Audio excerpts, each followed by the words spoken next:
Okay, we're live. Welcome, and to everyone watching in, thank you for joining us on today's Talent Edge podcast.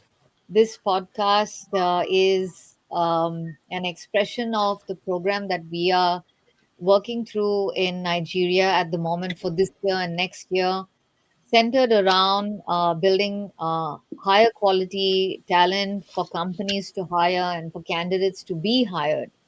And we thought that having a podcast to bring in members of our team, mentors, and people, stakeholders who are beneficiaries or those who are providing would be a very rich experience for those who want to join the program or who want to participate in a way to help the program along.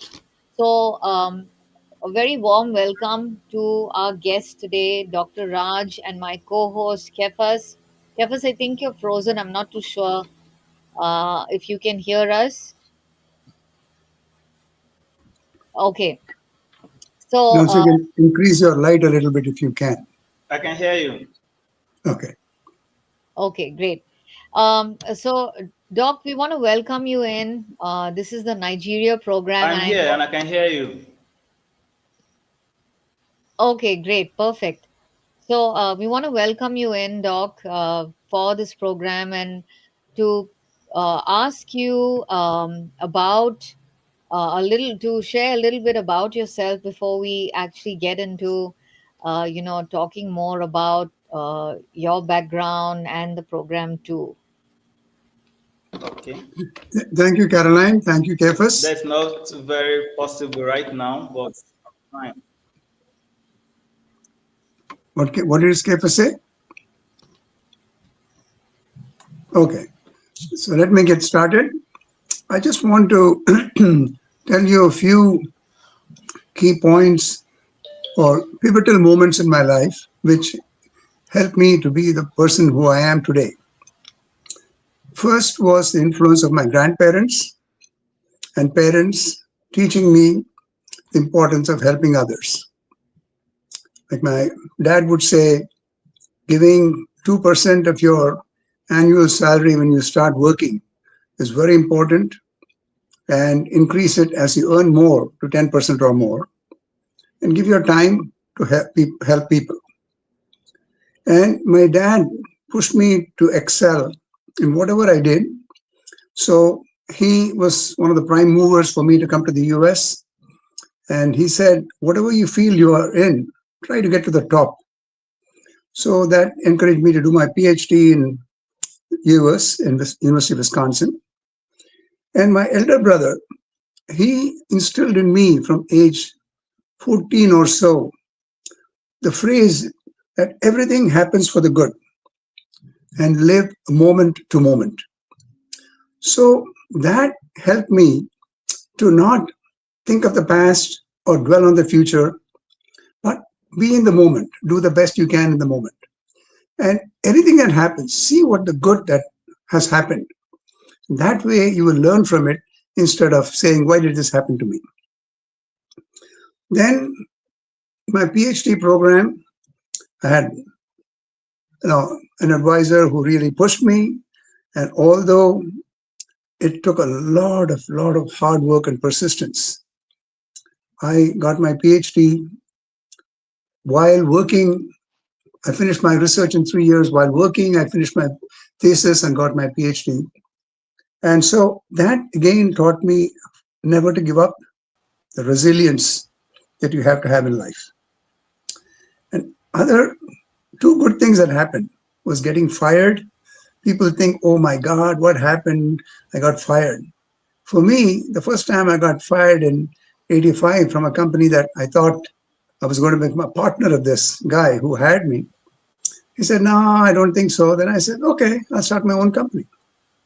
So that really prompted me to start my own company. For 6 years, I ran my own company, hiring a lot of people, giving a lot of opportunities to minorities in the community. And then when I was doing that, I went to law school in the evenings, got my law degree, license. And then I said, I'm going to change the world with my engineering and legal skills. So, but then God said, hey, don't get too arrogant. Do the best you can. So I started working for a larger company doing international projects where my legal experience also would be helpful. And in the meanwhile, I got involved in some community programs. In Chicago, the Greater Food Depository, which feeds about 800,000 hungry people in Chicago. I got involved with a tutor mentoring program for tutoring inner city kids so that they can finish school and aspire to go to college. And all this was happening as I was growing to see how I can be a contributor to society.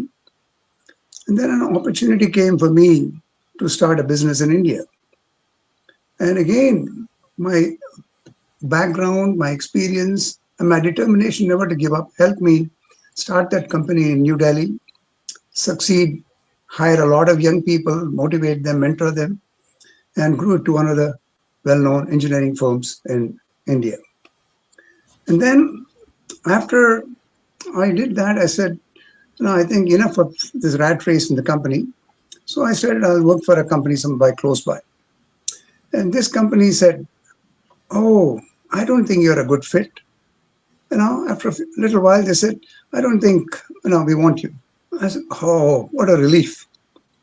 How I can stop working for somebody else. I can just focus on nonprofits. I can help people.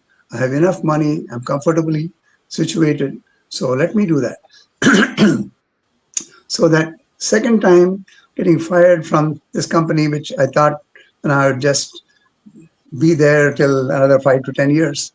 And I said, hey, this good thing happened. So I can retire early and use my time, talent, and treasure to help others. I got involved in a lot of nonprofits, starting a nonprofit in Chicago and doing so. That really got me interested more and more into using whatever God has given me, my talents, my time, and my money that I have with me to help others. And that has really made my life a really wonderful journey from about 2006 to today and continuing for a long, I don't know how long my God wants to be around here. That's my background and how failures, you never consider them as failures, but look at them as opportunities to grow, never give up, be resilient. And this is all the things that have helped me to be who I am today. Thank you, Doc. You've shared a lot about your life, coming into this country and then, investing in your education and also getting fired. And these are very huge in, today's market. It's a very huge stressor to find a job, to be educated, and to lose one's job as well. So, um, what is the kind of advice you would give for young people who are in this marketplace right now, trying to navigate education, trying to navigate, finding their purpose while they're doing that? So, what kind of advice would you give them today? I would say just be clear as to what you want to do. Not whatever comes along, I will do it. I'm unhappy, but I'm doing it. What makes you get up in the day, during first thing in the morning? Even today, in my retirement, which I've retired for several years now, I get up at 5:36 every morning. Doesn't matter what day of the week it is. And I'm so excited to what the day has for me, what I can do to help others. So getting up excited to be play a role in society, that's very, very important. And never think, why did this happen to me? Everything happens for a reason. And take everything as it comes along. Be resilient. Never, ever, ever be a victim. Saying, oh, why did this happen to me? Then you are just, you know, becoming your worst enemy. Say, hey, everything happens for a reason. This has happened to me. What do I do next? And always have continuous learning as your goal in life. You learn not only in school and college, but in life from so many people you meet, so many experiences you have. These are all learning experiences. Learn and keep on growing, keep on maturing into a person whom you are happy with. You have to be happy with yourself first before you can help others. So you have to be always happy with yourself, do the best you can. And the three words I constantly remind young people to do is be confident of yourself, be cheerful, be compassionate. Think of others. And then your problems will look insignificant if you think of others. Otherwise, your problems will just consume you. We don't want that. You want to think of others and you want to think of how you can help others. And while doing that, you help yourself a lot.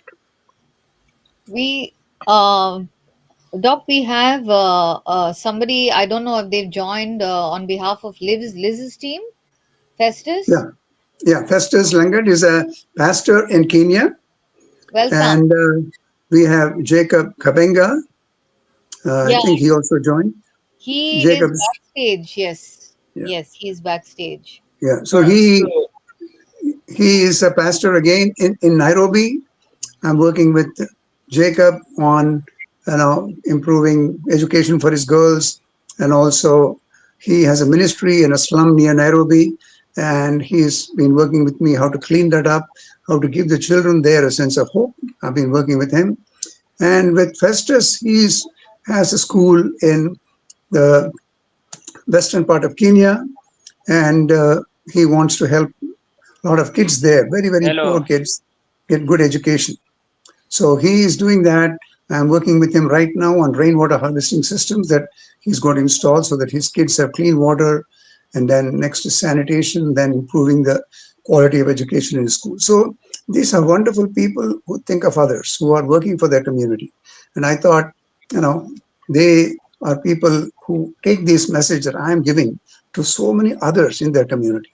So I'm glad they are joining today. And if they have any comments in the end, they can make it. Okay.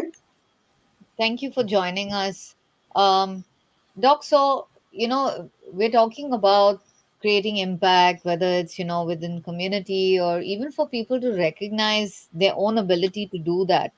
So, what advice would you give people who, are searching to make a difference? Like, how do they know what their purpose and their calling is? Like, what would be those signs, and what's your advice to people who are seeking to make a difference but don't know what that is? Again, God has given you what's called the inner voice, the conscience. So take time every day. I call it the quiet time, or you can call it meditation, or whatever you want to call it.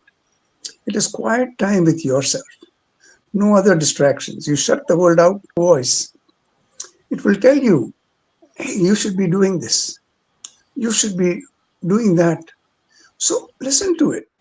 And when you are going off the right path, trying to take shortcuts in life to gain some temporary benefit, it will tell you that is not right. Your conscience will prick you. So, listening to the conscience is very, very important. And once you do that, and have mentors, have adults, like, there are so many experienced people in the community we live, and go to them, ask for advice. Never be shy to ask any questions. Always go and say, I am thinking of this, I am looking into this. Do you have any advice? Listen to them. They have more experience than you, have seen more things in life than you have. So ask them. And if you find somebody who is willing to help, make them your mentor. Stay in touch with them. Don't lose touch. Because once you do that, very important person who can guide you during times of difficulty, during your dark moments, you will lose them. So stay in touch, find mentors, and always say, God has a purpose for me. I am going to do my best with what I have. And I am going to constantly improve myself, both by learning online, by learning from others' experience so that I don't make the same mistakes. So having that open mind, listening so that you listen carefully and implement whatever things you feel will really help you. So with that kind of a thing, you never feel you're alone. You never are lost. And you say, hey, tomorrow is another day. I can do my best. So do that and never ever think, why did this happen to me? There is a reason everything happens. You are not God to know that reason, but you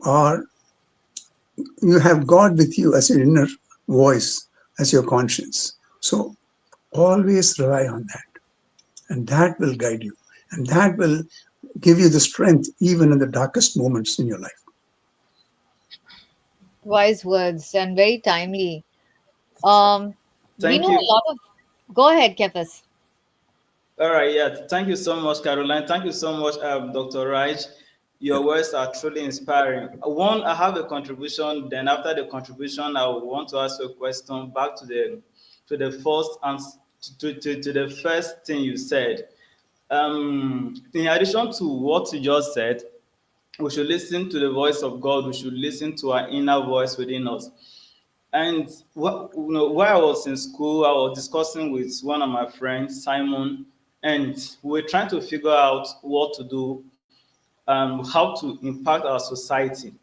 And Simon actually, we were actually trying to know how do we discover this voice of God? How do we listen to God? How do we know when truly God is calling us and what we are supposed to do? And in addition to what I've said, he told me something that always remember. He says sometimes God speaks to us by letting us carry a burden in our heart. Like we can't, this burden could be, hello, can anyone hear me? yeah. Yes, yes. Oh, oh, oh. Hello? So that's a very Hello? important thing. You have to now have that confidence in yourself. I am put on this earth for some reason, and let me do my best. If you do your best every day, you can sleep peacefully at night. Your mind and body is recharged for the next day. And so you can face any problem the next day brings. Okay? So having that as your inner compass and having others to guide you along the way, this goes a long way. And one other thing that matters for your happiness is not what how much you have. Wealth comes and wealth goes, but the impacts you have made with your friends, with your family, with within anybody in the community you're interacting with, those stay forever with you and with others. And when you stop worrying about me and my quality of life and my standard of life, then your world opens up to you. You think of others because our needs are very, very simple.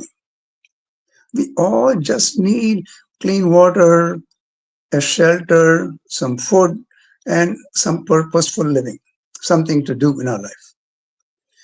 Other than that, everything else, I can have a very good car, I can have a wonderful home. That's not going to give me happiness. That's going to give me temporary happiness. For a while, you say, oh my God, I've achieved, I've done this. But after a few months, you'll say, what next? What? And the world throws out all kinds of stuff at you. Hey, buy this, buy this, buy that. That is not life. Life is living a simple life, having that clarity of vision, what you want to do. And if you're confused, be quiet and listen to yourself, listen to others who are more experienced, reach out for help with others. And when you do that, all your worries go away. You get happiness by helping others because other happiness is very temporary, stays with you for a little while and goes away, and always leave you thirsting for more. But this attitude to life, attitude to work, is this is an opportunity for me to do my best. And in our Hindu scriptures, it says work is worship. By doing good work, you're worshiping the Lord who created you. So do good work every day. Have a clear conscience every day. And you get that by not hurting others, helping others, and helping yourself. Help yourself first, then help others, and then make sure you don't hurt anybody. Okay? These are the simple things in life which keep you happy, daily, every day, day to day, and help you achieve whatever your goal is. There's nothing, sky is the limit, as they say.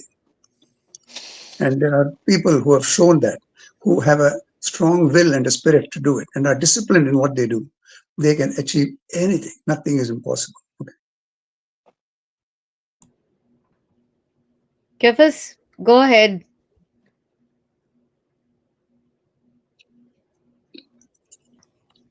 You're on mute, Cephas. Hello? Yeah. Go ahead, Cephas. One thing Cephas had asked me in the question that he had sent me was, what are the skills that youth need to be successful? So there are two kinds of skills. One is called soft skills, one is called hard skills. Soft skills are those that start with being punctual, being disciplined, respecting others' time, respecting yourself, and respecting others. This is a wonderful soft skills to have. So then you manage your time well. You do not waste any time. You just say, what do I do next? You are constantly having a plan and you're acting according to that plan. So these soft skills, time management. We waste a lot of time every day doing things which, you know, are really not necessary. If you plan it well, you manage your time well, you can get anything that is done. Yes, anything the time you want.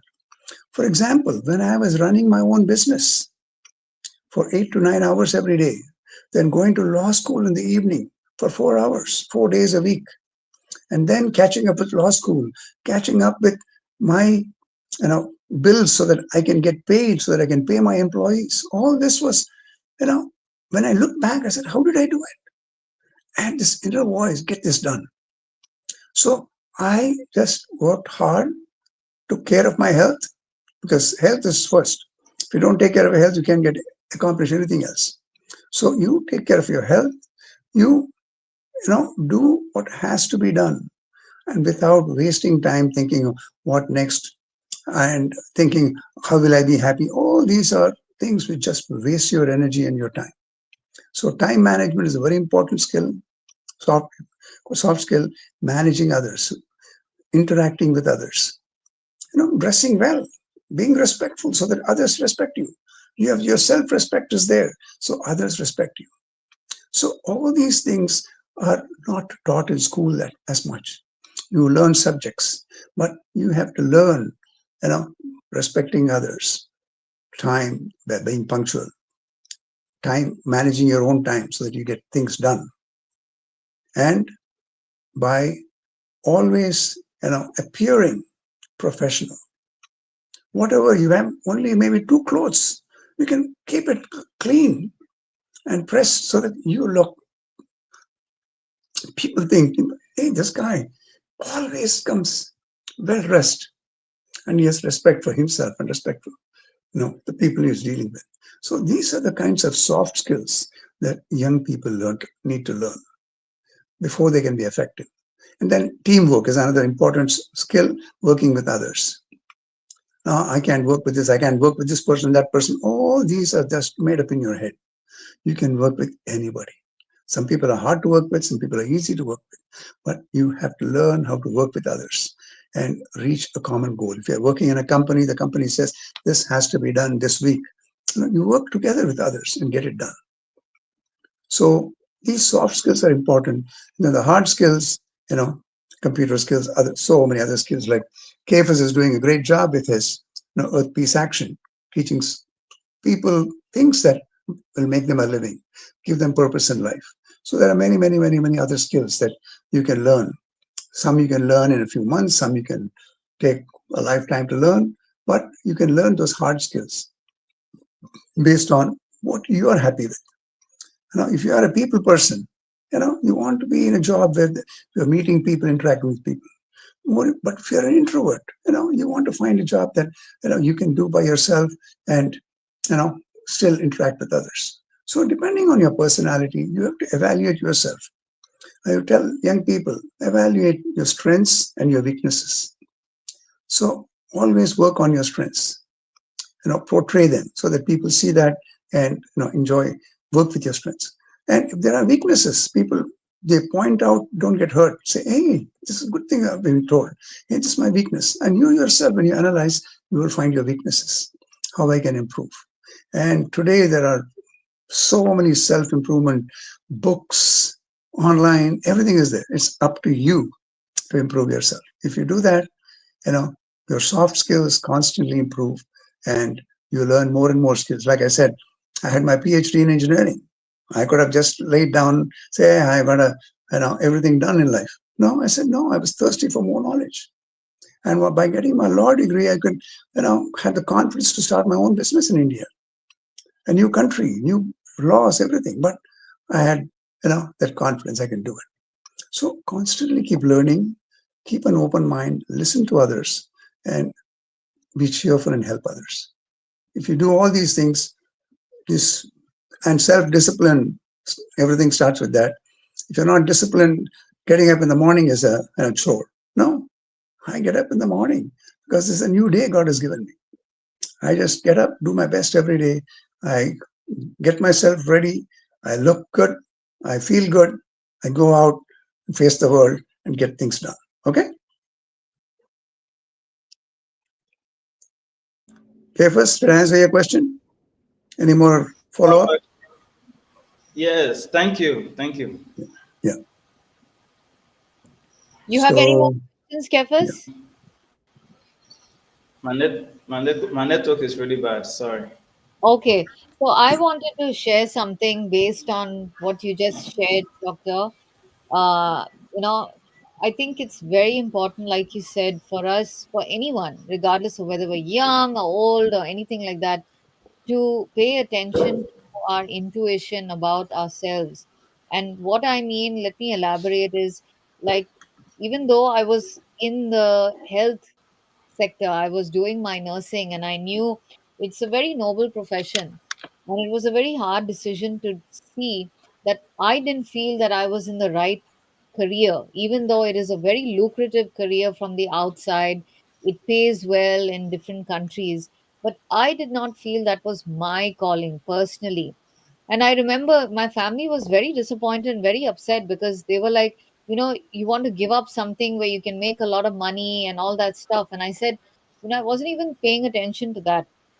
I said that the experience that I got in those 4 years working with people who are sick, dying, their families really moved me and changed me for the better. But it really didn't challenge the kind of person that I was and I am. And I had to be really honest with myself. And it was a very hard decision at the age of like 19. But I was sincere. And I'm saying this because I know that with a lot of young people, as well as people who are changing careers, right now with the way the market is, a lot of people I know in their 40s and 50s are changing careers right now. And it can be hard to understand, I've been doing this for so long, or I've studied and graduated in this, but I need to make a change. And so one is paying attention to our strengths, and really understanding, is this something that I want to do? How do I create impact and serve others? And the other thing is that while I stepped into the space of training and education, I was very nervous. I was a very scared person. But I didn't allow those fears of, how I'm going to be judged, whether I'm going to make mistakes, whether I knew enough to stop me. I used that as fuel to educate myself, find mentors in the space. And I think that a lot of people will resonate with this because it's a very fine line between enjoying something and being good at it and developing yourself. It takes time to develop oneself, even if it is hard work. It is hard work. So I wanted to just share that. And I know that, with the Talent Edge program that we have a lot of people who we're trying to call in and say that you may not have the skill, don't be afraid. you know this kind of a program is where we want to help train you and handhold you, not in a way that you are not capable, but to give you the right credentials, to provide you with the right soft skills, because like we've been talking about, soft skills, leadership skills, communication skills, all of these are very important regardless of the role that we get into. And then understanding what are the kind of companies that Talent Edge is partnering with, because knowing the culture, knowing the mission, understanding what the business demands is also important for us if we want to get hired. We have to increase the chances of getting hired in these places by knowing what they want and really training ourselves in that direction. So I just wanted to add that part over here. Um, I have one more question from Cephas's list, and I know Cephas is finding it hard to look at the list and probably come back to the live. But Cephas, is there anything you want to add with regards to this, what we're talking about right now? Not yet. Okay, all right. There's one question you asked about how we see money. And Doc, we need your advice on this, because a lot of times we want to do things, professionals want to do things, or maybe people in this space of sustainability want to do things, but money can be a hindrance. So, what is your advice with regards to lack of money, or finding the right money in order to fund projects like this and initiatives? So I, when I came to this country, I got scholarship of $100 a month. I was very, very happy with that. I lived within those means. When I went for a PhD, I got $300 a month. I was married at that time, but we could manage it because we kept our needs very simple. And when we started making a lot of money, and then people would say, Raj, you're making lots of money now. Shouldn't you be driving this kind of car or live in this kind of home? I said, what does it matter to you what I do? I am happy driving the simple car which gets me from A to B.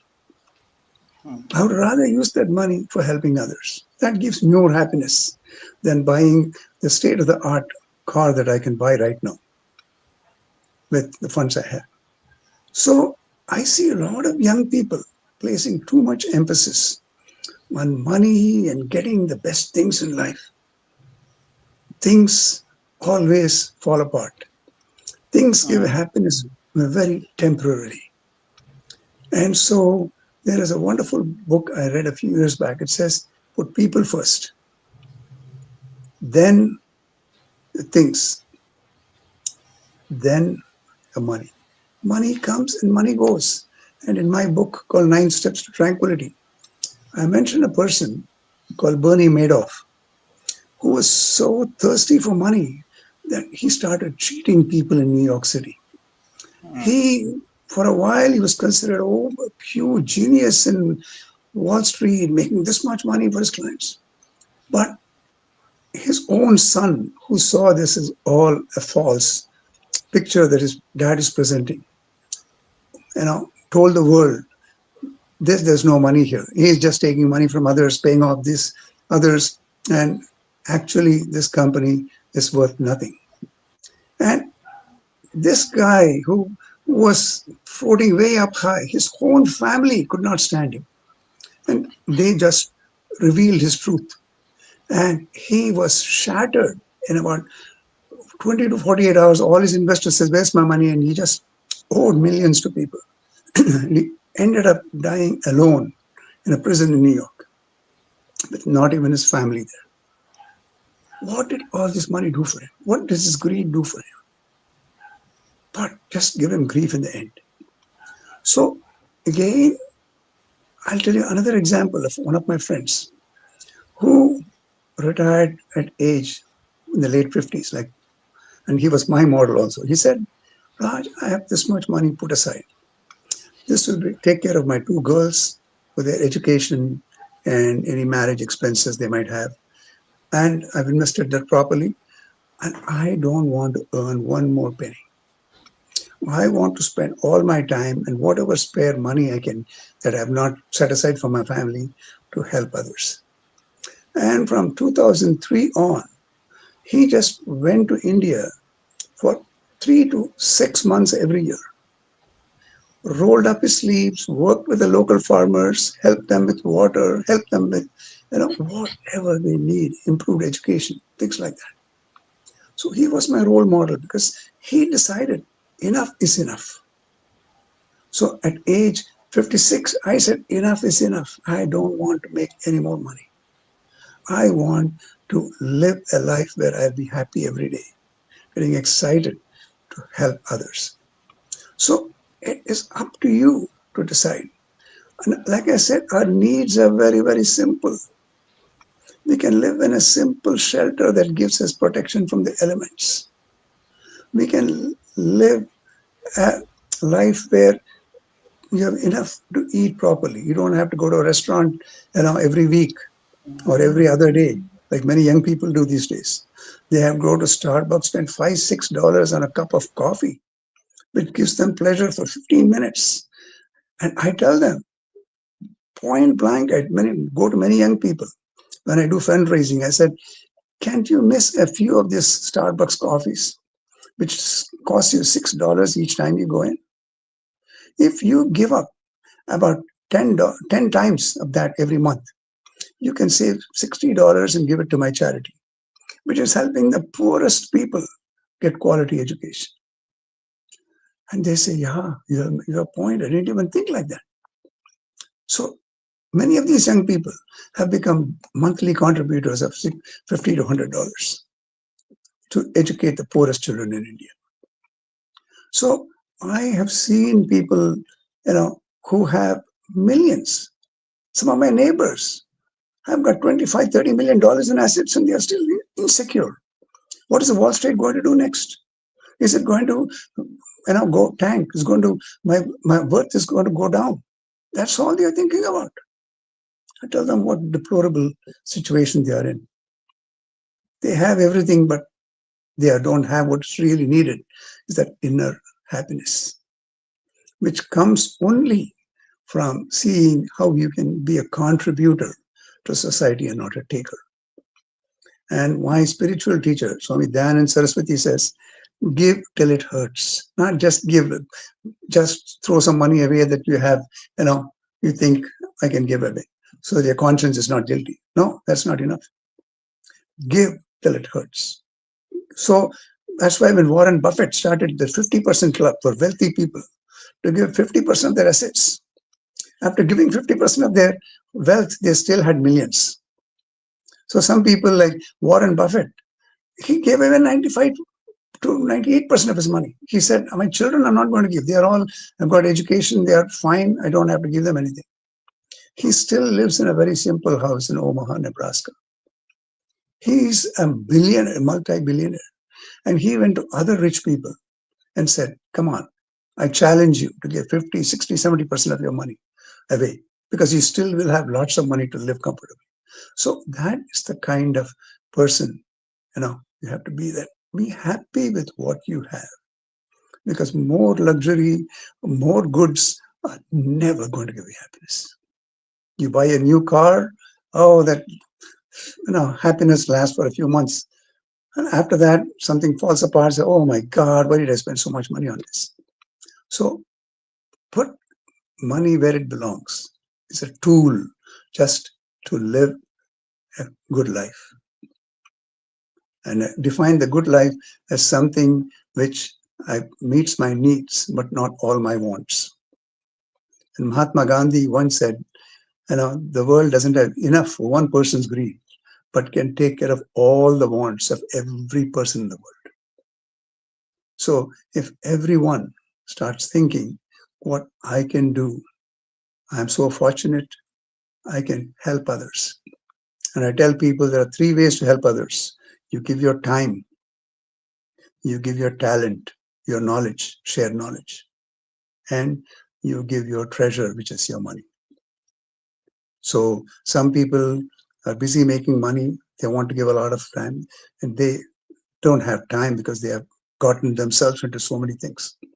So they give a lot of money. But some people keep all of that to themselves and then die like Bernie Madoff, alone in a prison. So that is what you have to decide for yourself. How much is enough for me to live a decent life? And the rest of it, I can spend more time making more money, or I can spend time with my friends and family, or I can spend time with people who are in need and give something back to them. Okay, so those are the decisions each individual has to make, and I help a lot of young people, open up their minds to make the right decisions. Thank you, Doc. As we're wrapping up, we've uh, gotten a lot from you with regards to, strengthening one's inner being, having certain practices that help ground us and discipline us around showing up every day. And yes, there will be challenges, but how do we, who do we become in the midst of these challenges is what really forges character. So that's some of the stuff that's really coming through.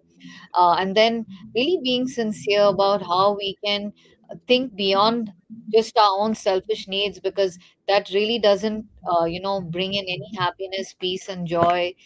But getting out of our comfort zone, getting out of our own shell, because why are we here? What's the purpose of being here? Yeah, And investing in our development so that we can continue to contribute and serve, and finding that inner peace, joy, tranquility as a result of thinking from this paradigm. And it's a choice. We can develop this paradigm, is what is really coming through, not just on this episode, but several other episodes that we've had you as a guest on. And not being afraid to ask for guidance, talk to people out there, don't isolate yourself, because in today's day and age, with all this high tech, there's a low touch experience happening at present, and people are just getting lost in devices. So, building the right networks, having yeah, this human to human connection, building relationships, and seeing what and how we can present ourselves in a way that's not just, building credibility and character, but building ways to create value creation from the life that we have and the life that we live and lead. And at this point, maybe, Doc, we'd like to hand it over to you. If you would like to facilitate some sort of a dialogue with both of the guests that you've chosen to bring in, Festus and Jacob, is there something that we can wind up today's, interview in order to, sort of bring emphasis on the kind of work that they're doing? Over to you, Doc. thank you, Carolyn. You summed up very well in the end. It is, you know, building this network of people, having those relationships with people. That is very, very important. And that is what my two guests, Jacob Kabenga and Festus Langat, are doing in Kenya. So, would you like to add a few words, Jacob? Yes, thank you so much.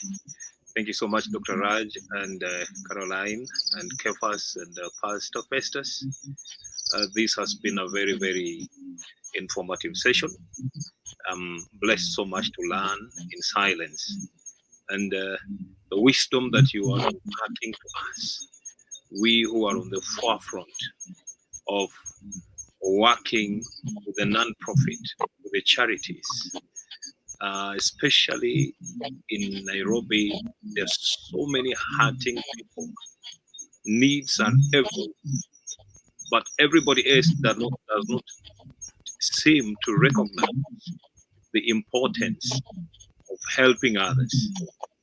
Everybody is running around trying to build themselves, amass as much wealth as they can make, become rich quickly, and ignore the rest.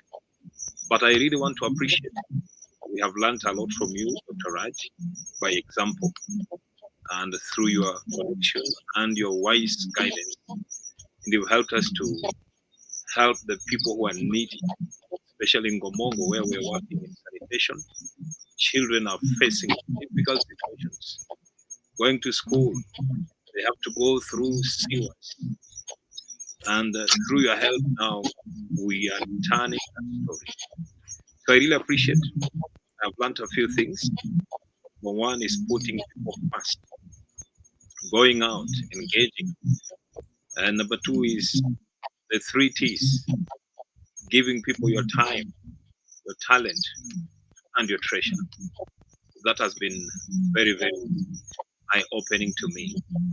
And as you've been speaking, I've been reminded of my own dad, my own father. My own father taught me several things. He wasn't a very learned person, but he was good at what he used to.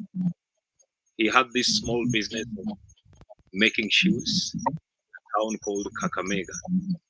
And he was someone who would go out and engage others. He would really engage people from the Asian community in our town. And most of the people in the Asian community were his customers. And today, I want to recognize that it was through his act of going out and working with the Asian community that it has also cemented a relationship with Dr. Raj. Because when we met Dr. Raj, I had Dr. Raj mention a name called, and immediately that name rang a bell in my mind. I remembered one of my dad's customers was a respected businessman called Cephas in Kakamega. But he passed on in 1990. And I remember very well that day when I found my dad was very sad. He was like weeping, like he had lost something close. So when I tried to find out who was it that had passed away, he told me his long-term customer and friend Sembi had passed on. Little did I know that later Raj would introduce his son, and we had gone to school in the same neighborhood. And today, because of that relationship, my own children are learning and well, and our relationship is getting stronger. And even children in Gomo, who we are not related, are benefiting from the same. So going out, engaging, seeking advice, talking to people, creating relationships is very, very important. And I think we need to carry on with this and invite more people. I think Dr. Raj and Caroline, you have a lot of wisdom that I feel we have so many of our compatriots who can benefit from this. So if you can allow us to prepare another session like this, to invite in at least a good number of people so that they can also benefit from this and become effective in it. So may God bless you. I really appreciate it. Thank you. I think Carolyn can do that sometime in the future, in the next 2-3 months, whatever.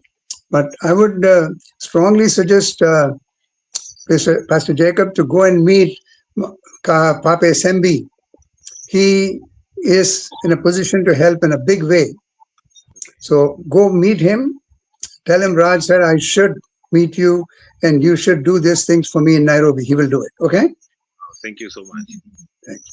I'll make a point of meeting him. Yeah, please do that. If you don't have his phone number, let me know. I'll give it to you. Okay? I appreciate so much.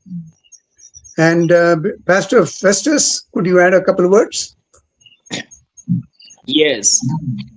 Thank you so much, Dr. Raj, Caroline, Jacob, and Cephas. I appreciate all the wisdom that has been given to us by Dr. Raj. Very, very precious words, very divine. I was listening, it's like I was hearing from Jesus himself, because that's what Jesus did. He invested in people, he put people first. And that's a great treasure that we are laying up in heaven, I believe.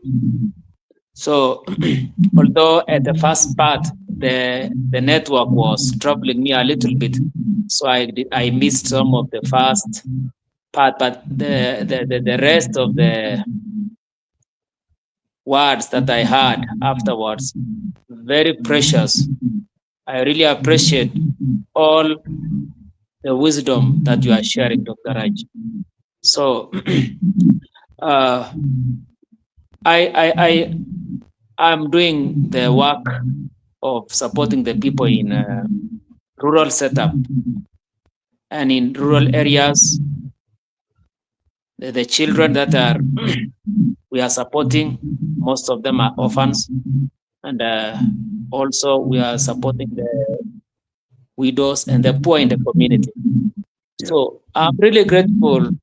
You have energized me to continue putting people first and seeking connections and doing whatever we can to help the people.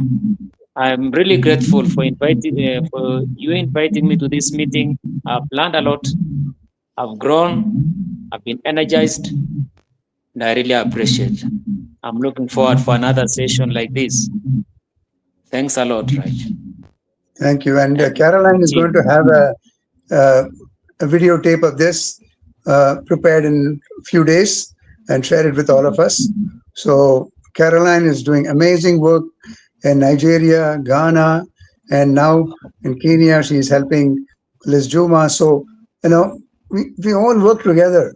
We can solve the toughest problems in Africa, in different countries. Yes. That is all we are here for on this earth, to help each other. Okay. Thank you, Yes. Caroline. Any closing thoughts? Cephas, I think, has dropped off. His internet must not have been good. Yeah, Mhm. probably. I'm very happy, Doc, that you invited both Pastors Festus and Jacob. Thank you so much for joining us and for sharing in today's co-creative space. And yes, we must, sort of see how we can have another session ensuing in the next couple of months. With this program, we hope to see a lot of tangible results from the perspective of employability, raising the bar, and allowing, I think, facilitating people to see themselves as, better, see themselves as having potential to do better, to be better. And that is my personal endeavor through the programs that we're doing in Ghana and Nigeria. And Doc, so happy to have you, so grateful to have you on board, mentoring us, guiding these teams. It's not easy work, and especially when we're working remotely, there's, so much involved in that with regards to communication. But we are doing it step by step, slowly and steadily. So I'm very excited to see all this come together. And thank you for making the time on today's call and today's live to share perspective on things that are timeless, because regardless of what generation you belong to, and regardless of how the market changes, what challenges are there, I think the kind of things that you're sharing, all of us can do. This is possible, the practices, the ways that we choose to develop ourselves.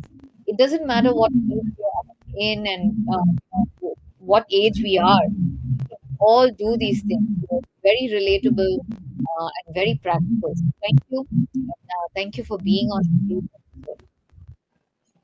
Thank you all. And let God bless all of us to keep doing the good stuff we are doing. Okay. Thank you. Yeah. Thank you. Thank you. Thanks, everyone. And for everyone watching in, thanks for joining us on this conversation as we're building these programs. We look forward to the next episode on how Talent Edge relates to this emerging market and what you can do to participate. Thank you and see you soon. Yeah. Thank you. Thank you. Bye bye. Good night. Yes, yes.